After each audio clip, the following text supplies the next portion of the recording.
Hi, Elise Dewsberry here, Artistic Director at New Musicals Inc., with another one of my video blogs in my series, How to Get No Feedback from Elise.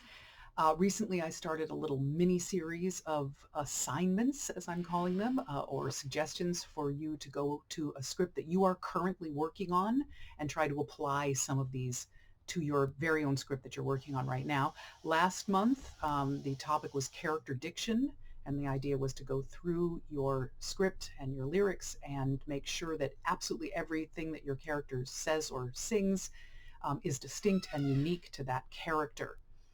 This month, I'm going to be talking about character identification.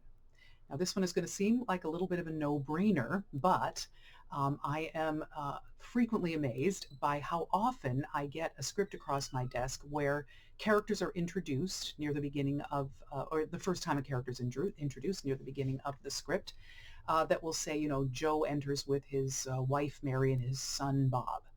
And then the scene proceeds and we never hear any of these names or have any idea of what the relationship is. And so I find what that means, I believe, is that we tend to get into the mindset of thinking that if it's stated in the stage directions, it is therefore clear. And of course, anyone who is reading the stage directions is clear. And so it tends not to come up in a reading where you're reading the stage directions out loud. Your audience isn't going to say, oh, I never knew that that was his son, because somebody read it in the stage directions, which is one of the reasons, as a little sidebar, that I often recommend that in readings of musicals, you don't read any of the stage directions, so you can make sure that everything is clear, or at least read as few of them as humanly possible. But back to the topic.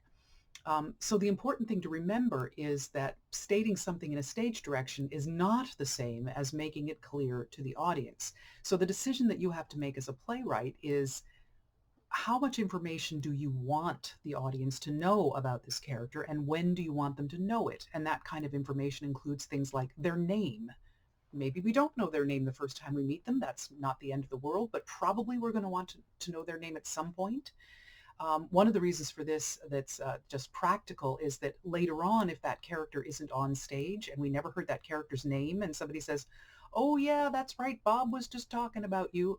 If we don't know that that character's name was Bob, we aren't going to make the connection that they're talking about someone we've already met.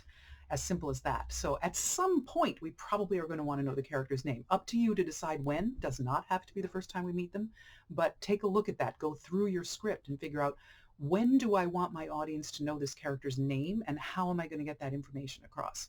Same thing with their relationship to other people on the stage. When do you need them to know that this is someone's son or daughter or brother or aunt or teacher? And if so, when is it important for them to get that information? And also perhaps their occupation. Like sometimes I'll read something like a stage direction that says, that Joe, the tennis pro who just won a trophy, enters and says hello. But again, the audience doesn't know that. The audience doesn't know that they're a tennis pro. So once again, does the audience need to know this information? And if they do need to know this information, when do they need to know it? And so I charge you to go through your whole script and look for each time a new character is introduced,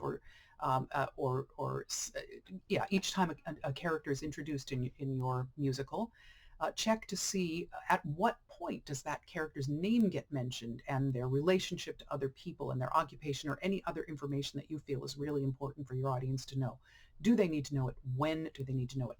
One of the things that you can do to help yourself in this regard is to try to make sure, I know it's common often to read a stage direction that will give a character description at the moment that a character first enters. And that can be pretty useful. There's nothing wrong with doing that, except if it lulls you into a false sense of security, into thinking that you've given that information to anyone other than the actor and the actors and the director who are reading the script. So I often recommend that you keep that kind of character description into a section on character description at the top of the show, so that anyone who's reading the show has the opportunity, if they're if they're an actor reading, they can glance through the cast list and say, okay, I'm supposed to be 55 and I'm from the South, so maybe I have a Texas accent or whatever.